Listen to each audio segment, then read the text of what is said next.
హల్లెలూయా. మా ప్రభువైన యేసుక్రీస్తు నామములో మీ అందరికీ హృదయపూర్వకంగా వందనాలండి. హల్లెలూయా. హల్లెలూయా.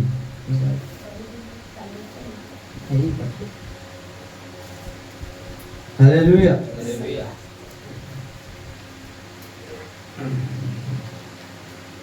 దేవుడు మన ప్రభువైన యేసుక్రీస్తు వారు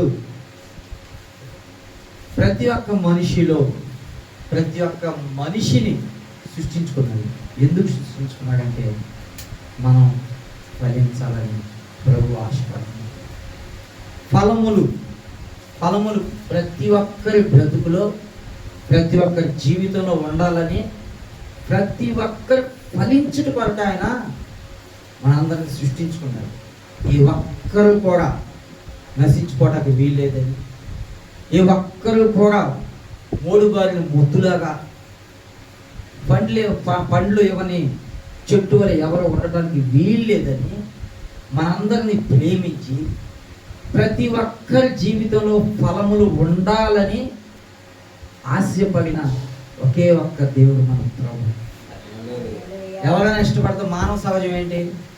నేను బాగుండాలి, నేనే బాగుండాలి, నా ఫ్యామిలీ బాగుండాలి, నా భార్య బాగుండాలి, నా బిడ్డలు బాగుండాలి, నేను 4 స్టేజ్లు కట్టుకోవాలి, పక్కన వాళ్ళు మాత్రం మధ్య తీసుకోవాలి అని ఆలోచిస్తూ ఉంటాం. కానీ ప్రభు మాత్రం ప్రతి ఒక్కరి జీవితంలో ఫలించే ఫలములు ఉండాలని ప్రభు ఆశపడుతున్నాడు. హల్లెలూయా. నీకులాగా నాకులాగా స్వార్థం చూపించడానికి ఆయన ఏమన్నా మామూలు మనిషి కాదు. మన తండ్రి అయిన దేవుడు, మన ప్రభు అయిన యేసుక్రీస్తు వారు. ఆయనకి ఎన్ని పేర్లు ఉన్నాయో?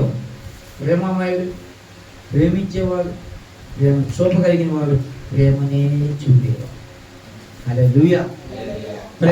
ప్రేమతో జయించిన వాడు. హల్లెలూయా. అయితే దేవుడు కోరుకున్నది నీలో నాలో ఏంటంటే ఫలం. నీలో నాలో అందరిలో ఫలములే కోరుకుంటాడు. ఫలము. హల్లెలూయా. అయితే ఫలింపునే చూడాలని సృష్టించుకున్నాడంట మనల్ని. ఓన్లీ ఫలింపు, మన బ్రతుకుల్లో ఫలము ఉండాలి అనే సృష్టించుకున్నాడు. అంతేగాని చెడిపోవాలనో మోడుబారి ముద్దులా ఉండాలని అయితే ఆయన ఉద్దేశం కాదు. కానీ ఫలించాలనే మనం సృష్టించుకున్నాడు. ఫలింపు బ్రతుకు నీకు నాకు ఇవ్వాలని సృష్టించుకున్నాడు. ఖచ్చితంగా ఫలములు ప్రతి ఒక్క జీవితంలో ఉండాలని మన బ్రతుకుల్ని సృష్టించుకున్నాడు. హల్లెలూయా. హల్లెలూయా. అయితే వాక్యం ఒకసారి చూసుకున్నాం. హల్లెలూయా. మార్కు సువార్త 11వ అధ్యాయం 12 పేజ్ చదవద్దు, నేను తర్వాత చదువుతుంది.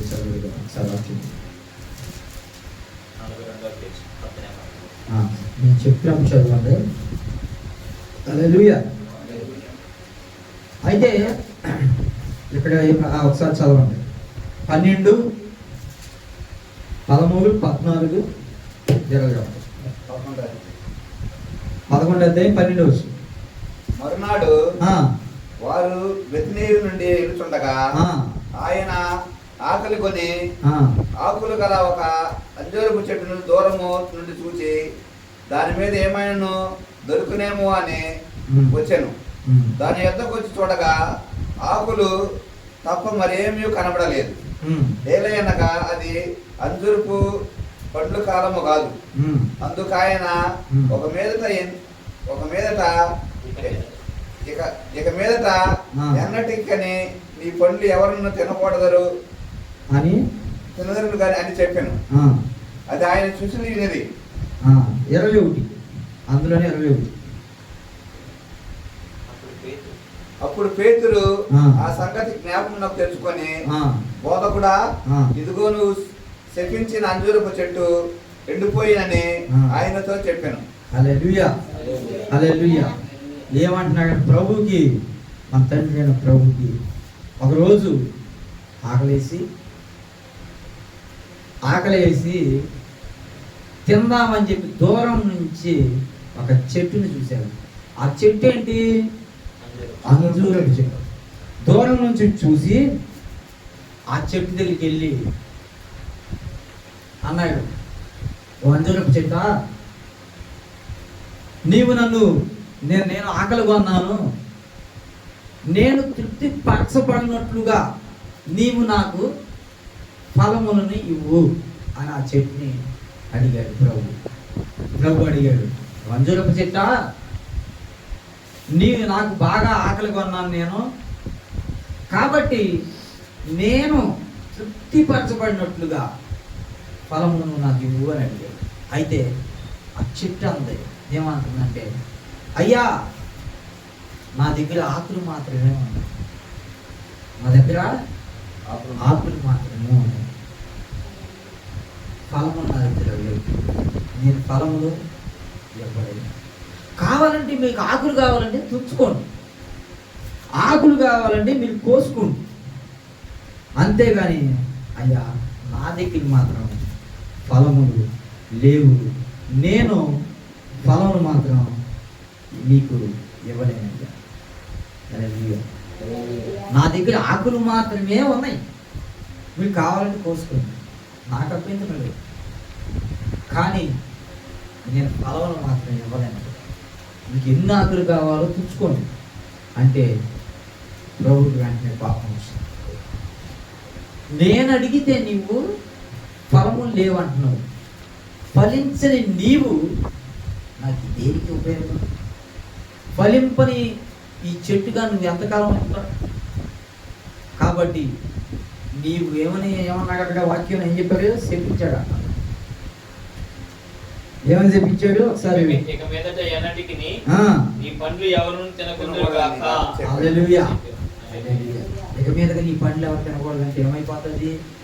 శాపాన్ని కాదు. తండ్రికి ఆకలేసి చక్కగా వెళ్ళి ఆ చెట్టును మొదలుపెట్టాడు, నాకు ఆకలిగా ఉంది అని. అయితే ఆ చెట్టు ఎంత చక్కగా చెప్పిందంటే, అయ్యా నా దగ్గర ఫలములు లేవయ్యా, ఆకులు ఉండేవి తుంచుకోండి అంటే ప్రభు పాపం. కాబట్టి ప్రభు అయితే ఇక్కడ చెప్తున్న ప్రభు ఉద్దేశం ఏంటి? చెట్టు మీద కోపం వచ్చింది అంటే ఆ చెట్టు ఎవరు? మనం ప్రభు చెప్తున్నాడు, మన గురించి చెప్తున్నాడు ఏంటంటే,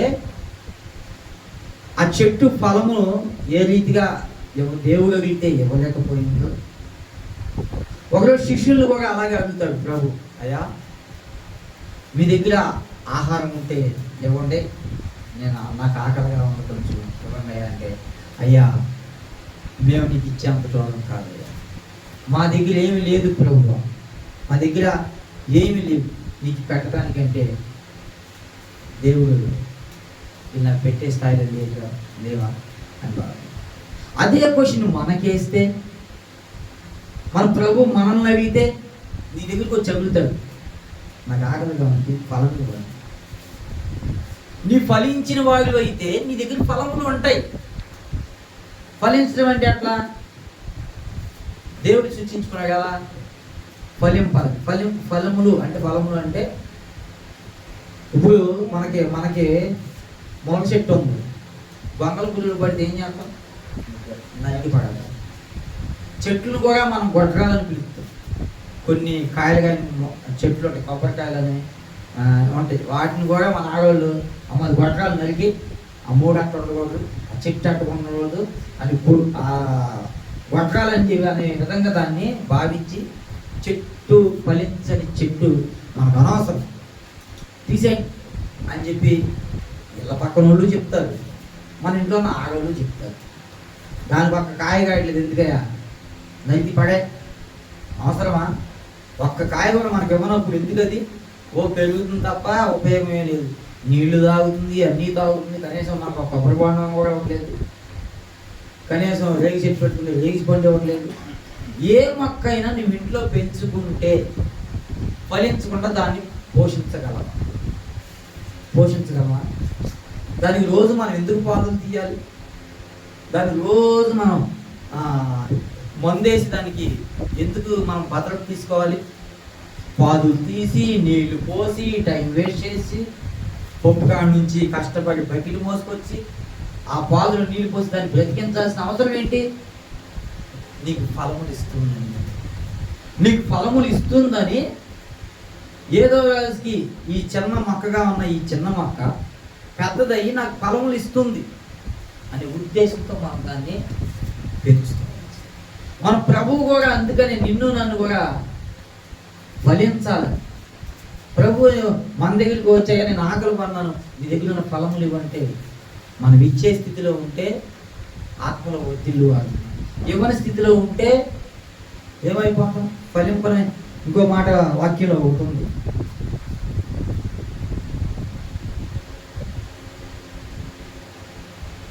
లోకాసు వార్త 3:9 సరే 3:9. ఇప్పుడే గొడ్డలి చెట్ల వేరున ఉంచబడి ఉన్నది కనుక మంచి ఫలము ఫలించిన ప్రతి చెట్టును నరకబడి అగ్నిలో వేయబడునని చెప్పాను. హల్లెలూయా, హల్లెలూయా. క్లారిటీగా రాసింది అక్కడ ఏమని? మంచి ఫలములు ఫలించిన ప్రతి చెట్టును నరకబడి అగ్నిలో వేయబడినని చెప్పాను. హల్లెలూయా. ఫలింపని ఆ చెట్టు మనకెందుకు? ఇంట్లో పెట్టిన మనం చెట్టు ఫలింపనకు మనం పీకి కంపలో వాడాలి. టమాటా చెట్లను, వంకాయ చెట్లను, మొక్కలను, కూరగాయ మొక్కలు, పూల మొక్కలు ఏవో పెడతాం. కొన్నిటికి పూలు పూయి ఎన్ని సంవత్సరాలు పెంచిన, కొన్నిటికి కాయలు కాయ. అయితే ఎందుకురా బాబు అది వేస్ట్ ఇది అని చెప్పి పడేస్తాం. మన బ్రతుకులో కూడా దేవుడు ఏదో రోజు ఫలింపకపోతే, నీవు వాక్యంలో ఫలింపకపోతే, వాక్యంలో నీవు లేకపోతే ఏం చెప్పాక? అగ్నిలో పడవేయబడిన. ఎట్లా పడతాడంట? నరకబడి. మంచి ఫలమును ఫలించిన ప్రతి చెట్టును నరకబడి అగ్నిలో వేయబడెను. హల్లెలూయా, హల్లెలూయా. కాబట్టి ఏం చెప్పాడు అక్కడ ఉద్దేశం? ఆయన ఉద్దేశం ఏం చెప్పాడంటే ఫలింపని చెట్టును నరకబడి అగ్నిలో వేయబడినట్లుగా నీవు ఫలించబడిపోతే నిన్ను కూడా నేను అగ్నిలో రాస్తాను సార్. ఎక్కడ రాస్తాను? నీ ఫలించకపోతే నిన్ను కూడా నేను అగ్నిలో రాస్తాను. అక్కడ ఆ చెట్టు ఉపమానం చెప్పాడు అంటే మన కోసం చెప్తున్నాడు. ఆయన ఉపమాన రీతిగా ఎక్కడ బోధించినా ఆయన ఉపమాన రీతిగా మాట్లాడతాడు. అయితే నీవు కూడా ఫలించినప్పుడు నాకేంటి ఉపయోగం? నేను నిన్ను సృష్టించాను ఫలించుట కొరకు. నా ఆశ అంతా నువ్వు ఫలించాలని, నా కోరిక అంతా నువ్వు ఫలించాలనే తప్ప నువ్వు చెడిపోవాలని కాదు, గొడ్రాలని చెట్టు వలె ఉంటావని కాదు. ఫలించాలన్న ఆశతో నేను నిన్ను సృష్టించాను. హల్లెలూయా. ప్రభు ఆ మాట అంటున్నాడు. అయితే నేను సృష్టించాను, నువ్వు ఫలించలేదు, నేను ఒక పండుగలు నువ్వు ఇవ్వలేకపోయావు నాకని దేవుడు బాధపడుతున్నాడు. ఏమని? అదే నువ్వు ఫలించుంటే ఓ పండుగ ప్రభువుకి ఇవ్వగలవు. అంటే ఆత్మలో నువ్వు ఫలించాలి. హల్లెలూయా. ఈరోజు చాలామంది ప్రార్థనకి వెళ్తున్నాం, వాకింగ్ ఉపవాస ప్రార్థనలో, మోకాళ్ళ మీద ప్రార్థనలో, తల గోడగేసుకుంటునే ప్రార్థనలో, ఏంటి ఇసుకలో నడిచి మోకాళ్ళు బాగొట్టుకునే ప్రార్థనలో, ఏంటి ఉపవాస ప్రార్థనలో, కానుకలు, దక్షిణాలు అన్నీ నమ్మకంగానే చేస్తున్నారు. అయినా ఫలం లేదు. ఇదంతా ఓ క్రమం అంతే.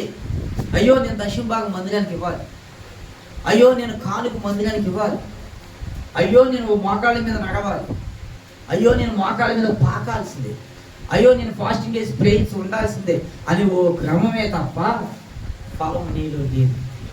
సంవత్సరాలు బడి మందిరాల్లోకి వెళ్తున్నారు, పాటలు పాడుతున్నారు, సంవత్సరాలు బడి మోకలిచ్చి ప్రార్థన చేస్తున్నారు, గంటలు గోడకేసి గుర్తుకుంటున్నారు తలకాయ.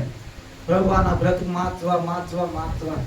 ఎందుకంటే ఫలింపు కలిగిన జీవితం నీకు లేదు కనుక ఎన్నటికీ నీవు ఫలింపలేకపోతున్నావు. ఇది ఒక క్రమం అయిపోయింది, ఒక ఆచారం అయిపోయింది తప్ప ఫలింపని బ్రతుకుగా నీ బ్రతుకు మారిపోతుందని దేవుడు మాట్లాడుతున్నాడు. ఫలించమని నేను సృష్టించాను. పిల్లల్ని ఎందుకు అంటారు తల్లిదండ్రులు? మంచి భవిష్యత్తుని ఇస్తామని. తల్లిదండ్రులు ఒక కుమారుని కన్నా, ఒక కుమార్తెని కన్నా, ఇద్దరిని కన్నా, ముగ్గురిని కన్నా, 10 మందిని కన్నా వారి భవిష్యత్తు బాగుండాలని కంటారు. అంతేగాని వీళ్ళు గాలికి పెరగాలి, గాలికి తిరగాలి, చండాలం కావాలని ఏ తండ్రి పెంచడు. భవిష్యత్తు బాగుండాలి, ఫలించాలి అని పెంచుతాం. ఫలించే అట్లుగా మన కుమారుడు పెరిగితే మనం గర్విస్తాం. మనం ఇప్పుడు పని చేసుకునే వాళ్ళం, మనం ఏ వ్యవసాయమో లేకపోతే మట్టిలో పొల్లాడే పను, దుమ్ము ధూళిలో పొల్లాడే పని, మన కొరికే మనం గర్వించేంతగా 50,000 1,00,000 రూపాయల చేతకాడేంటి సాఫ్ట్వేర్లో ఉండి మంచి బ్రతుకుతూ, నేను మట్టి కొట్లు వేసుకొని పని చేసుకుంటే నా కొడుకు సాఫ్ట్వేర్ 1,00,000 రూపాయల జీతం, అది తండ్రి ఎంత గర్వపడతాడు? అవునా?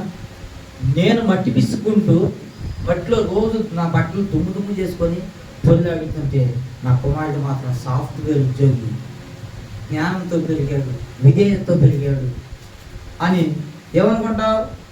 నీవు కన్నా నీ కుమారుడు ఫలించినట్టే కాదా? ఫలించగానే నీ ఆలోచన అనుకుంటుందా లేదా?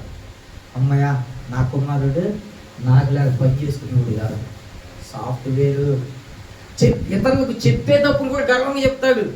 మేసం అంటాడు అవసరం అయితే, మా అబ్బాయి 1,00,000 రూపాయల జీతం, బెంగళూరులో ఉన్నాడు, హైదరాబాద్లో ఉన్నాడు, కేరళలో ఉన్నాడు, అమెరికాలో ఉన్నాడు.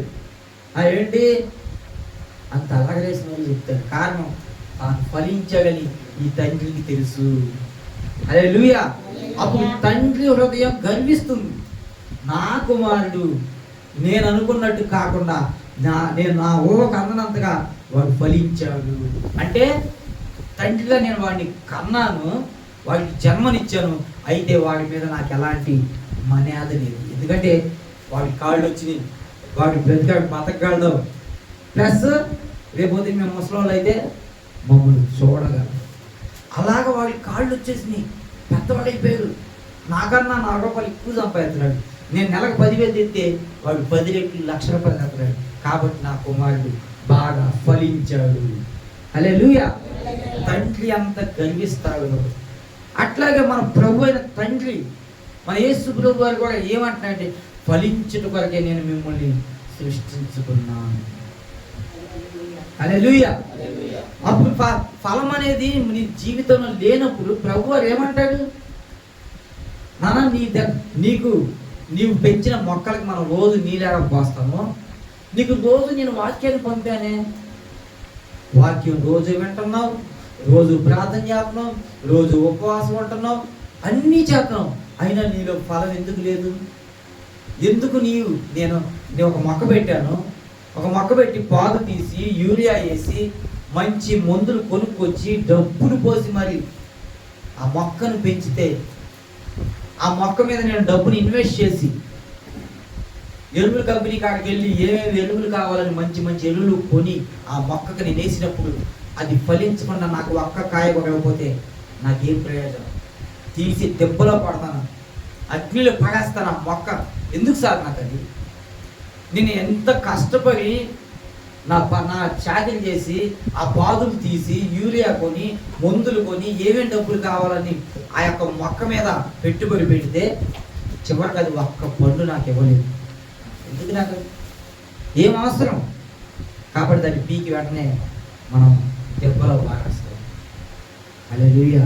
కాబట్టి మన ప్రభువు కూడా మనల్ని సృష్టించుకున్నాడు ఎందుకంటే ఫలించాలని.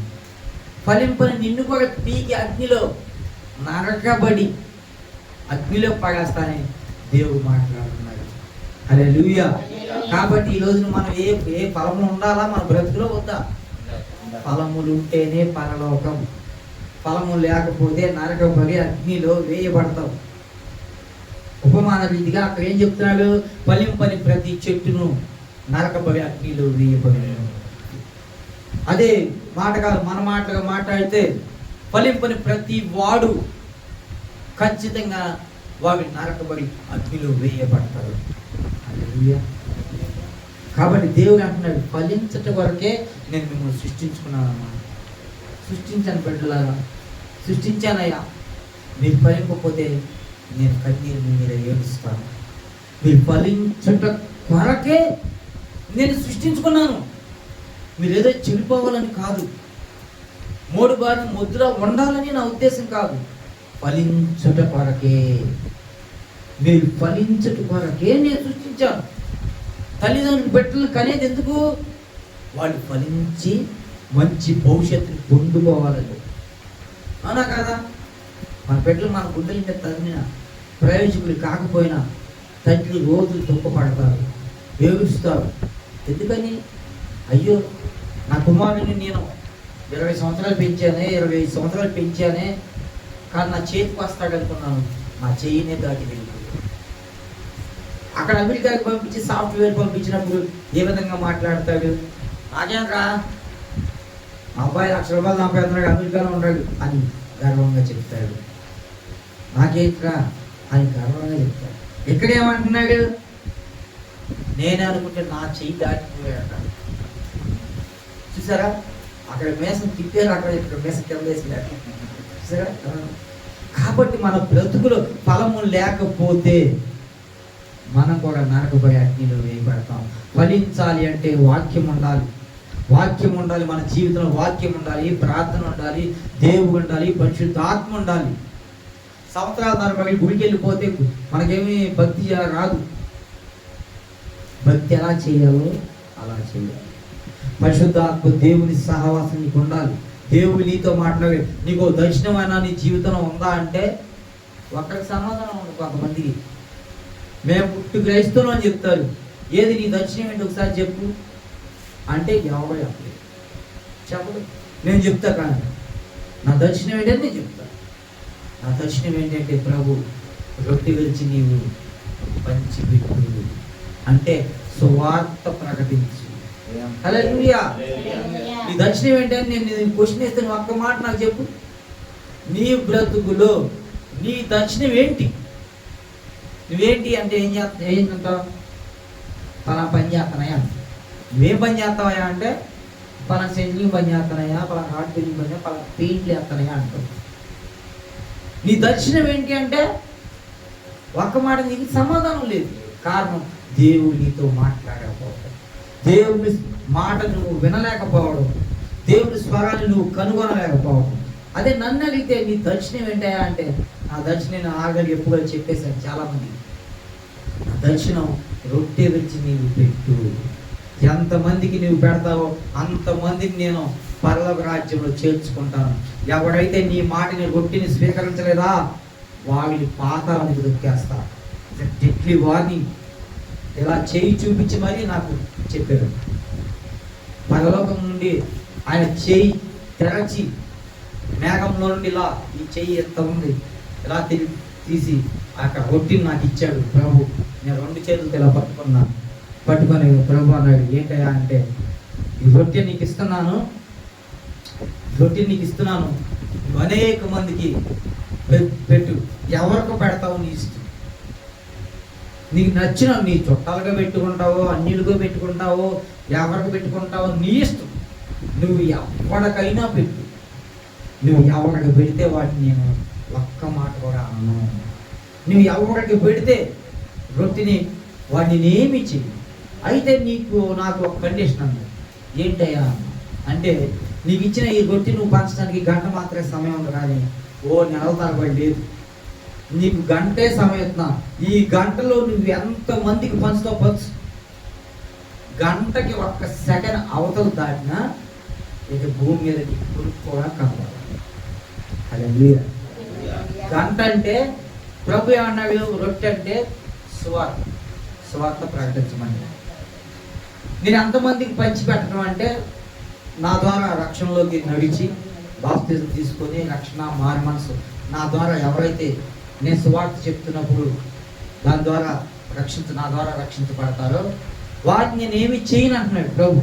నా ద్వారా రక్షించబడిన వారిని నేనేమి చేయను.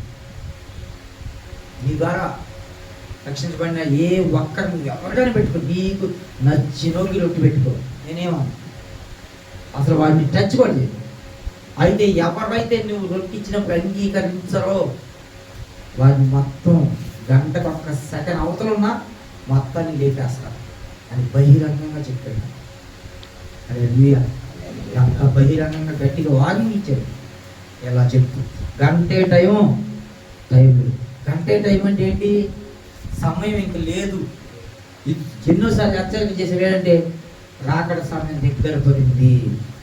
గంట సమయం అంటే రాకడ సమయం దగ్గర పడింది, ఇక సమయము లేదు. కాబట్టి నువ్వు ఎంతమందిని సిద్ధపడతావో అంతమంది నేనేమి అన్నాను. నువ్వు ఇచ్చిన కొట్టిన ఎవరైతే అంగీకరించడో వాడిని నేను తీసివేస్తాను. హల్లెలూయా. కాబట్టి మనం ప్రార్థనకి వెళ్తున్నాం, ఉపవాసాలు చేస్తున్నాం, దశమ భాగాలు ఎత్తున్నాం, కానుకలు ఎత్తున్నాం, మోగాళ్ళు నలగొట్టేసుకుంటున్నాం, తలకాయలు బాధేసుకుంటున్నాం, కానీ మన బ్రతుకులో ఫలం లేదని దేవుడు మాట్లాడుతున్నాడు. హల్లెలూయా. ఫలం ఏది? ఫలం ఏది అని అడుగుతున్నాడు. కానీ ఫలం ఏది? నా బ్రతుకులో ఫలం ఏదేంటి? నీ దర్శనం ఏంటి అంటే చెప్పే ధైర్యం నాకు ఉంది. నేను నిన్ను అడుగుతా, చిన్నప్పటి నుంచే నువ్వు పుట్టి కాదు, పుట్టు క్రైస్తువే, అయితే నీ దర్శనం ఏంటి? దేవుడు నీతో ఏం మాట్లాడాడు, ఏమన్నాడు చెప్పు అంటే చెప్పలేదు. ఇట్లా అసలు ఉంటేగా, ఫలం ఉంటేగా నీలో చెప్పడానికి. అయితే నేను చెప్తాను, ఎందుకంటే ప్రభు నాకు చెప్పాడు. హల్లెలూయా. హల్లెలూయా. కాబట్టి దేవుడు కోరుతున్నది ఫలించటం. హల్లెలూయా. ఫలములు లేకుండా ఉండిపోవడానికి కోరుకునేది ఎవరో? అపవాది. హల్లెలూయా. ఫలించుట కోరుకునేది మన దేవుడు. ఫలింపు లేకుండా నీ బ్రతుకు అవ్వాలని కోరుకునేది అపవాది. అవునా? హల్లెలూయా. కాబట్టి మన శత్రులైన మిత్రులైనా, ఎంతటోరైనా, అయినోరైనా, సొంత రక్త సంబంధికులైనా, అన్నదమ్ములైనా, మనం 3 స్టేజ్లు కట్టుకుంటే హ్యాపీ, కానీ మన పక్కన అవి కట్టారండి ఈ ఆడేలు రక్త సంబంధం అవని, సొంత అన్నదమ్ములు అవని ఏంటి, మన అమ్మ వాళ్ళ చెల్లి వాళ్ళ అక్క అవని, ఎవరన్నా అవని. మనం 3 స్టేజ్లు కట్టుకుంటే హ్యాపీ, కానీ వాళ్ళు కడతంటే వాళ్ళు స్థలం బాగు చేసిన కాడి నుంచే మనకు వచ్చేది. నువ్వు 3 స్టేజ్లు కట్టుకున్నప్పుడు నీకు బాధ లేదు, కానీ వాళ్ళు స్థలం బాగు చేసి ప్లెగ్గులు కొట్టిన కాడి నుంచే ఏంటి పరిష్కారం చేస్తున్నారా, ఈ సమయం ముందు వచ్చింది కాబట్టి నువ్వు కట్టేవాడు 3 స్టేజ్లు. వాళ్ళకి ఇప్పుడు వచ్చింది సమయం, అయినా నేను 3 స్టేజ్లు కట్టుకున్నానుగా పోన్లే, కనీసం వాడు ప్లెగ్గులన్నా కొట్టుకున్నాగా ఆనందం మళ్ళా ఉందా?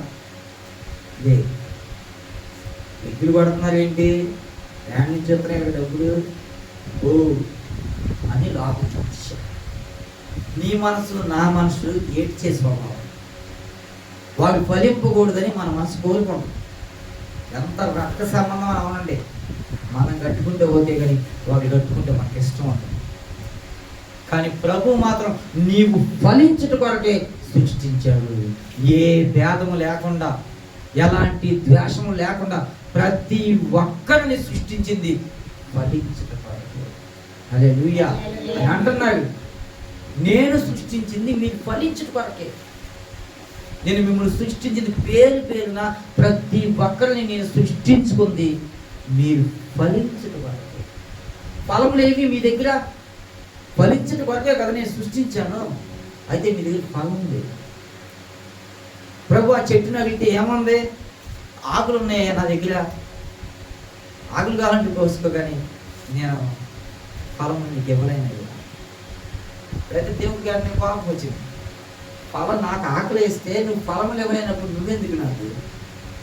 తీసేయి, చెట్టుని తీసేయండి అర్జెంటుగా, అగ్నిలో పడని తీసేసాను. శిష్యుల దగ్గరికి వెళ్ళి కూడా అడిగాడు, నాకు ఆకలిగా ఉంది మీ దగ్గర ఉంటే పెట్టండి అని. ఆ శిష్యులు కూడా ఆహారం పెట్టలేదు. అయితే ప్రభు అదే క్వశ్చన్ నిన్ను నన్ను వేస్తే, మన దగ్గర ఫలం ఉండాలి, పెట్టాలంటే. ఫలం ఉండాలంటే వాక్యము వాక్యము వాక్యం వాక్యం కలిగిన జీవం. హల్లెలూయా. నీ దగ్గర ఫలము రెడీగా ఉంటే ప్రభు ఎప్పుడు వస్తాడో తెలియదు. ప్రభు వచ్చినప్పుడు ఆయన, అయ్యా బాబు నాకు పండు పెట్ట ఆకలిగా ఉన్నాను, ఇగో ప్రభా రెడీయే అని ఇచ్చే దమ్ము నీలో ఉందా? నాకు ఇప్పుడు 500 అవసరమైంది, నేనంగానే మీ జోబుల్లో ఉంటే ఎత్తారు, జోబుల్లో ఇవ్వలేదుగా, ఎత్తారు, నలుపుకుంటారు లేకపోయినా, అయ్యో లేదే అనే కదా, అదే జోబులు వెంటనే తీసిస్తారు. ప్రభు వచ్చి నిన్ను ఫలం అడిగినప్పుడు నువ్వు ఇట్లా తీసుకోగలగాలి. ప్రభు నా హృదయం అంతా ఇవ్వ ఫలమే, నువ్వు తీసుకోపోతావు. హల్లెలూయా. కాబట్టి నీవు ఫలించినప్పుడే ఆయనకి ఫలమును ఇవ్వగలవు. నువ్వు నశించిపోయి ఉంటే అగ్నిలో నరకబడి మరి వేయకూడదు. హల్లెలూయా. కాబట్టి ఆ చెట్టు మీద అంత పాపం వచ్చేసింది ప్రభు.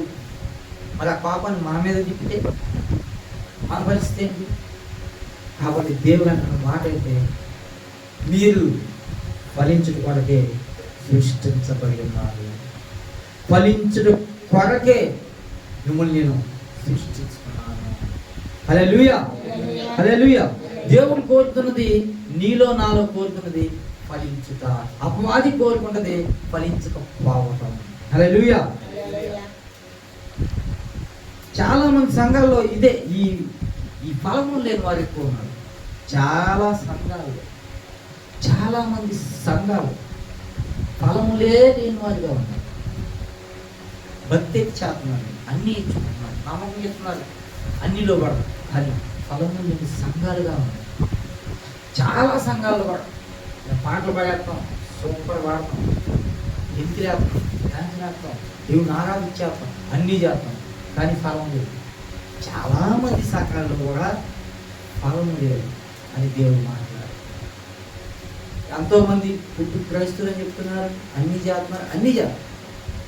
పుట్టిన దగ్గర నుంచి నీ తల బొట్టు కొట్టేదా రోజు కొట్టుకుంటున్నావు, దేవన్న నన్ను బ్రతికించు, ఫలమివ్వని. అయినా ఫలం ఉండకపోవడం కారణం ఆత్మ, పరిశుద్ధ ఆత్మ నీతో లేకపోవడం. అందుకే నువ్వు ఫలించట్లేదు. నువ్వు తెచ్చి ప్రేమగా ఇంట్లో పెట్టుకున్న మొక్కకి చక్కగా అన్నీ సగం అన్నీ చూసుకుంటే రావచ్చు, మంచి పంట రావచ్చు. దేవుడు ఇవ్వాలనుకుంటే అడవిలో చెట్లకి ఎవరు నీళ్ళు పోతున్నారు? అడవిలో మొక్కలు ఫలించట్లేదు. దేవుడు ఇవ్వాలనుకుంటే ఎవరినైనా ఫలింపజేయగలరు. కానీ ప్రతి ఒక్కరిని ఫలింపజేయడం వరకే సృష్టించాడు. అయితే నీ యొక్క ఆలోచన అపవాదికి అప్పచెప్పుకుంటున్నావు. నాకు ఫలించడం ఇష్టం లేదు, నాకు ఫలములు వద్దు అని మనం అప్పచెప్పుకోవడం వల్ల ఫలింపలేని వాడిగా ఉన్నాం. దేవుడు ఫలింపజేయాలంటే అడవులో ఉన్న మొక్కలకి ఎవరు నీళ్ళు పోతున్నాడండి? ఎవరు పాదులు వేస్తున్నాడు? కొండల్లో, లోయల్లో ఉన్న మొక్కలవి రాళ్ల మధ్యన ఉన్నాయి కొండలు, వాడికి పాదులు తెస్తున్నారా? పెద్ద పెద్ద చెట్లు ఉన్నాయి కొండలు, పాదులు ఎవరు తీట్లా, అయినా ఈ మొలకెత్తే విధంగా ఉన్నాయి. కారణం దేవుడు పోషించాలనుకుంటే ఎలాగైనా పోషించాలి. కాబట్టి నీవు ఫలింపజేయాలని దేవుడు చూస్తుంటే నాకు ఫలం వద్దని నువ్వు అపవాది చుట్టూ తిరుగుతున్నావే, అందుకు దేవుడు బాధపడ్డా. కాబట్టి మన బ్రతుకుల్లో ఫలం ఉండాలని దేవుడు మాట్లాడుతున్నాడు. ఆ విధంగానే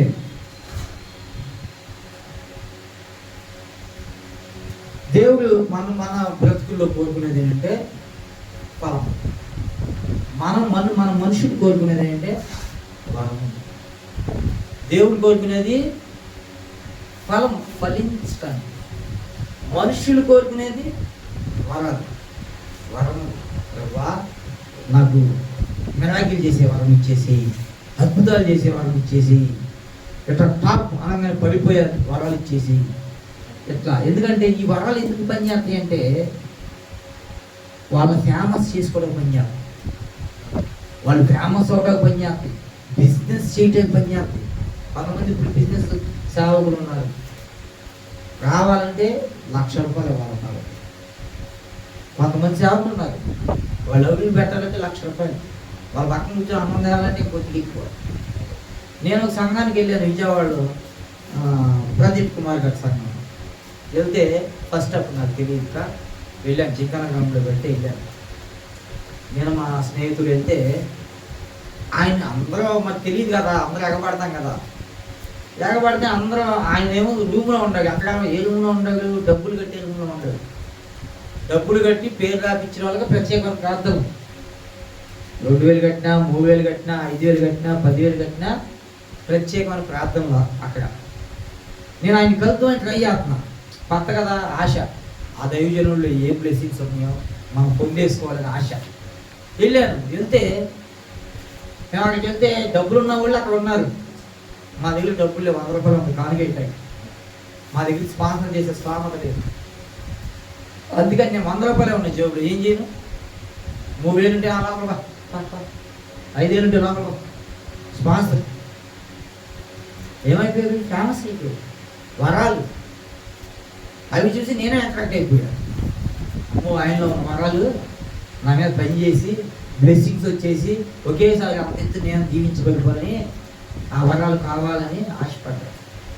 వరాలు ఉంటే ఏమైపోతాడంటే మనిషి ఫేమస్ అయిపోతాడు, బిజినెస్ మ్యాన్ అయిపోతాడు. సేవ కూడా బిజినెస్ అయిపోతుందంట. అయితే దేవుడు ఏమన్నాడు? ఈ బిజినెస్ వరాలు ఎందుకు? బిజినెస్ పెంచుకోవడానికి. అయితే ఒకరోజు ప్రభు అన్నాడు ఏమనంటే, నా మందిరాన్ని మీరు వ్యాపారంగా మార్చేస్తున్నారు. చాలామంది చూడండి, మీరు ఎక్కడ చూసినా డబ్బులు కలెక్ట్ చేసే సహనం అయితే డబ్బులు కలెక్ట్ చేసే సేవకులు. వాళ్ళు పాట పాడాలంటే 50,000, వాళ్ళు మీటింగ్కి రావాలంటే 1,00,000 రూపాయలు. ఇవి కోరుకుంటున్నారు. అంతేగాని మన మీటింగ్ పిలిచాం, అక్కడ ఆత్మ ఫలించాలి, నాకు వాళ్ళు కానిచ్చేదే ఉంటారు. వాళ్ళు మనం వెళ్ళి వాళ్ళని ఫలింపజేయాలి అనే ఆశ ఉండాలి దైవజనుడికి. యేసు ప్రభు వారు ఏం ఆశించి ఊరూరా చెప్పులతో తిరిగారు? మనకన్నా ఇప్పుడు మీటింగ్కి వెళ్ళాలంటే ఒక కారులో బళ్ళు అయ్యే ఒకటి ఉన్నాయి, బస్సులో ఉన్నాయి. ఆయన ఊరూరా చెప్పులతో తిరిగాడు. ఏం ఆశించి? అన్ని అద్భుతాలు చేసే కాబట్టి డబ్బులు తీసుకున్నారా? గుడ్డివాడికి మనం కంటి ఆపరేషన్ చేపితే అంత ఇస్తాం. కళ్ళు ఆపరేషన్ చేపిస్తే ఒక కన్ను కాదు, 2 కళ్ళు, 2 కళ్ళు ఆపరేషన్ చేపిస్తే కనీసం వేసుకున్న 1,00,000 రూపాయలు. అవునా? ఏంటి పుట్టువాడి కళ్ళు కావాలి. ప్రభు చక్కగా ఇన్ను రాసి గొడవ రాసి పోయి కనుక్కోబోను ఫ్రీగా ఇచ్చాడు కళ్ళు. డబ్బులు వసూలు చేశాడా? నాలో ఉన్న అభిషేకాన్ని వాళ్ళలో నింపాలి, నా ఆత్మను వాళ్ళలో నింపాలి, సువార్త వాళ్ళకు కావాలి అని ప్రాకులాగి ప్రభు ఊరూరా పరిచయం చేశాడు. కానీ ఇప్పుడు దైవజనులు ఏం చేస్తున్నారంటే మీటింగ్కి 50,000, పాటకి 1,00,000 రూపాయలు, ప్రసంగానికి గోకి వాళ్ళతో పాటు కూర్చొని భోజనం చేయాలని గోరించి అట్లా తయారు. ఏమైపోయింది? అది బిజినెస్. అందుకే దేవుడు అప్పుడే బైబిల్ ఎప్పుడు రాశాడా లేదా?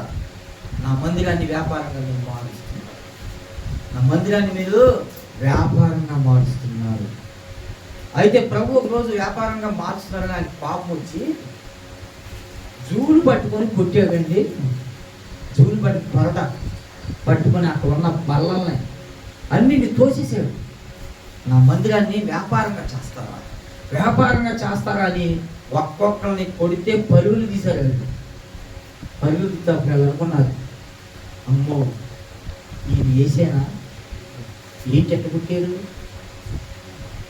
మనం చూసి వేసేనా, అద్భుతాలు చేసేవాడు, చచ్చిపోయిన వాళ్ళు లేపారు, చాలా శాంతిమయులన్నా కరుణమయులన్నా, ఇదేంటి ఆ ఊళ్ళో అంత బొబ్బులు కట్టి కొట్టాడు అని అక్కడ వాళ్ళే క్వశ్చన్ చేసుకున్నారు. ఎందుకు వచ్చిందో తెలుసా ఆయన కోపం? నా మందిరాన్ని వ్యాపారం చేస్తాను. దేవుడు కోపం రాదనుకుంటున్నావా ఏంటి? కాబట్టి నీవు కూడా ఫలించకపోతే నిన్ను జూలు పట్టుకొని కొడతాడు. ఎన్నిసార్లు నీకు చెప్పాలి, ఎన్నిసార్లు సువార్త నీ కాళ్ళ ఎద్దకు తీసుకురావాలి? విన్నావా నా మాట? విన్నావా? అయితే నువ్వు శిక్షణ అనుభవించు, వెళ్ళిపో, నరక అగ్నిలో వేయబడతావు. ఆ శిష్యులు ఆశ్చర్యపోయారండి. ఇంతకాలం మనం చూసిన యేసు ఈయనేనా? ఏంటి ఎట్ట కొట్టాడు? ఒళ్ళంతా బొబ్బలెక్కిపోయేటట్టు కొట్టాడు. జూలు పట్టుకొని ఒక్కొక్కరు కొడతంటే పరుగులు తీశారు. అమ్మో ఆయన అది ఎందుకని పాపం వచ్చింది? వాళ్ళు భరిస్తారనుకుంటే వ్యాపారం మొదలు పెట్టారు. కాబట్టి మన సేవలో కూడా, మన బ్రతుకులో కూడా దేవుడు సేవ విషయంలో వ్యాపారంగా మొదలుపెట్టే వారిని అలాగే జీవు పట్టుకుని కొడతాడు. ఫలింపకపోతే మనల్ని కూడా అలాగే శిక్షిస్తాడు. హల్లెలూయా. ఇంకో మాట మనం చదువుకుందాం. మత్తయి సువార్త 7వ అధ్యాయం 19-21.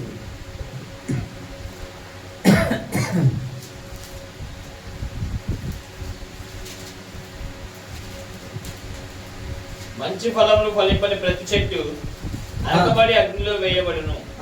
కాబట్టి మీరు వారి ఫలముల వలన 19:21 మంచి ఫలములు ఫలింపని ప్రతి చెట్టును నరకబడి అగ్నిలో వేయబడును. ప్రభువా ప్రభువా అని నన్ను పిలుచు ప్రతి వాడును పరలోక రాజ్యంలో ప్రవేశింపడు గాని పరలోకమందున నా తండ్రి చిత్త ప్రకారం చేయువాడే ప్రవేశించును. హల్లెలూయా. చదవండి ఒకసారి, చదవండి. మీరు చదవండి.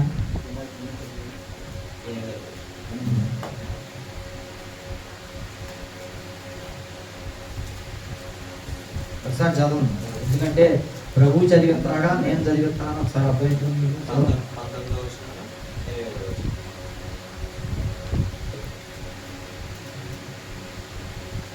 చెట్టు మంచి ఫలమును ఫలించలేదు, ఫలింపనేరదు. మంచి ఫలములు ఫలించి ప్రతి చెట్టు నరకబడి అగ్నిలో వేయబడును.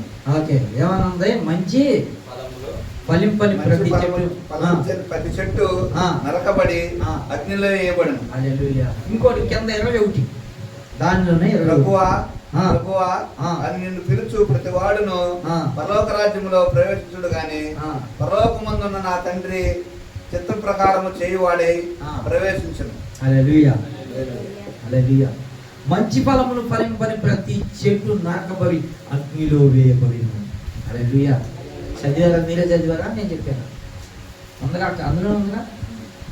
నరకబడి మంచి ఫలము ఫలింపని ప్రతి చెట్టు నరకబడి అగ్నిలో వేయబడింది. నీ ఫలించకపోతే నువ్వు నరకానికే. ఫలిస్తే ప్రభు వచ్చినప్పుడు ఫలం అడిగినప్పుడు ఇదిగో ప్రభు నువ్వు ఫలం ఇవ్వగలిగితే, నువ్వు ఫలించిన వారు అయితే ప్రభుతో పాటు నువ్వు పరలోక రాజ్యంలో ఉంటావండి. ఫలింపకపోతే నరకములో ఉంటావు. అది కింద మాట ఏం చెప్తారు? ప్రభు ప్రభు నన్ను పిలిచి ప్రతి వాడును పరలోక రాజ్యంలో ప్రవేశింపదు కానీ పరలోకమందు నా తండ్రి చిత్త ప్రకారం చేసేవాడే వాడు ప్రవేశించును. ఆగముతో ఈరోజు పిలుస్తున్నాడు. అందుకొట్టుగా పడిపోయి ఏసయ్యా ఏసయ్యా అంటే తాగుతుంది. పర్లాకి వెళ్ళిపోతాడా? ప్రభు అదే అంటున్నాడు. ప్రభువా ప్రభు అని నన్ను పిలిచి ప్రతి వాడు పరలోక రాజ్యం ప్రవేశించాడండి. తాగుమతోడు పిలుస్తున్నాడు. రోడ్డు మీద పడిపోయి ప్రభువా ప్రభువా ప్రభువా అని ఆశపడతాడు. రోడ్డు మీద యాక్సిడెంట్ అయ్యి దెబ్బలు తగిలిన వాడికి అప్పుడు గుర్తుకొస్తాడు దేవుడు. అయ్యా ఏసయ్యో ఏసయ్యో ఏసయ్యను మునుగుతాడు. అప్పుడు పరలోకి వెళ్ళిపోతాగా. నీకు మంచిగా అన్నీ బాగున్నప్పుడు ప్రార్థన చేయమని చేయదా. సడన్గా నీకు యాక్సిడెంట్ అయితే ఏసయ్యో ఏసయ్యో ఏసయ్యో తాగి తాగి కిడ్నీలు చెడిపోయి రోగాన్ని పడి మత్సలో ఉన్నప్పుడు ఏసయ్యో ఏసయ్యో ఏసయ్యో. అవునా? మంచిగా ఆయన బ్రతికించినప్పుడు నీకు మూలిగేతనం రాలా. నువ్వు మంచంలో మురుగుతున్నప్పుడు ఆయనతో మాట్లాడుతున్నావు, కానీ ఆయనతో మా సమాధానం ఇచ్చే పరిస్థితి ఆయన ఉన్నాడు. మంచి జీవితాన్ని ఇచ్చినప్పుడు మూలగరా బాబు అంటే మూలగలేకపోయాడు. ఇప్పుడు యాక్సిడెంట్ అయ్యో తాగి మత్తులోనూ మైపులోనే ఏసయ్యా ఏసయ్యా. అందుకే ఆయన అంటున్న మాట ఏంటి? ప్రభువా ప్రభు అని నన్ను పిలిచి ప్రతి వాడు పరలోక రాజ్యంలో ఎట్టి పరిస్థితిలో ఉంటాడు. ప్రభువా ప్రభు అని పిలిచే మాట పెదవులతో పిలుస్తున్నాడు. వాడు హృదయంతో లేదు. అందుకే ఆయన అన్నాడు ప్రభువా ప్రభు అని పిలుస్తారండి. 100 మంది పిలుస్తారు. వాళ్ళందరూ పరలోక రాజ్యం అంటారా ఏంటి? కానీ పరలోకమందున నా తండ్రి చిత్త ప్రకారం చేయు ప్రతి వాడు ఖచ్చితంగా పరలోక రాజ్యంలోనే ఉంటాడు. నన్ను ప్రభు అని పిలిచినంత మందికి ఉపయోగం లేదు. కానీ నా తండ్రి చిత్త ప్రకారం నువ్వు చేస్తే ఖచ్చితంగా పరలోక రాజ్యంలో నువ్వు ఉండకపోతే నన్ను అడుగు. పరలోక రాజ్యంలో ఉండకపోతే నన్ను అడుగని అంటాను ప్రభు. కానీ ప్రభు అని నువ్వు గాలిలో దీపం పెట్టేసి దీపమార్గంలో చూడే అన్నట్టుగా మాట్లాడితే అది ఫలింపు లేని జీవితం. కాబట్టి దేవుడు అంటున్న మాట ఏంటంటే ఫలింపు, ఫలములు. నీ జీవితంలో ఫలములు ఉన్నాయా లేవా? ఫలములు ప్రతి ఒక్కరి జీవితంలో కావాలని దేవుడు ఎంతగానో ఇష్టపడుతున్నాడు. ఈ ఒక్కరి జీవితంలో కూడా మూడు బారిన ముద్దుగా ఉండటానికి వీలేదు. అందుకే ఆ మాట మూడు బారిన జీవితాలను చిగురింపజేయగలవు నీవు. మూడు బారిన జీవితాలను చిగురింపజేయగలవు నీవు. మారానుభవం మధురముగా మార్చగలవు నీవు. మారానుభవం మధురముగా మార్చగలవు నీవు. కాబట్టి నీ బ్రతుకు నా బ్రతుకు మోడుగా ఉంటే ప్రభు చిగురింపజేసి ఫలములు ఫలించినట్టు చేస్తాడు. నీ దగ్గర నీకు మోడుగా ఉన్న చెట్టు అయితే నా తండ్రి ఆ చెట్టు దగ్గరికి వచ్చి ఫలించు అని నిన్ను మాట్లాడితే ఫలిస్తావు. మీకు చెప్తున్న ఈ వాక్యం మీకే కాదు, ఇది నాకు కూడా నా తండ్రి నాకు చెప్పిన మాట. నేను చెప్తున్న ప్రతి మాట ధైర్యంగా మీకే కాదు, నాకు కూడా నా తండ్రి నేను స్వీకరిస్తాను. మీకు చెప్పేటప్పుడు ఆ పాయింట్లు దేవుడు మాట్లాడేటప్పుడు నేను కూడా దాన్ని స్వీకరిస్తాను. ఎందుకంటే ఇలా చెప్పేత్నంగా కాదు, నాకు కూడా దేవుడు నీకు నాకు ప్రత్యేకంగా చెప్పలేదు. నేను బోధించేటప్పుడు నేను సువార్త వాక్యం చెప్తున్నప్పుడు అది నాకు కూడా ప్రభు అనుకుంటా. నాలో కూడా ఫలం లేకపోతే ఎందుకు నేను వెళ్తానా? వెళ్ళగదా? కాబట్టి ప్రభు ఫలం ఫలించు అంటున్నాడు. మిమ్మల్ని నన్ను కూడా ఫలించమని అంటున్నాడు. కాబట్టి ఫలించాలి అంటే వాక్యం ఉండాలి, అవునా కదా?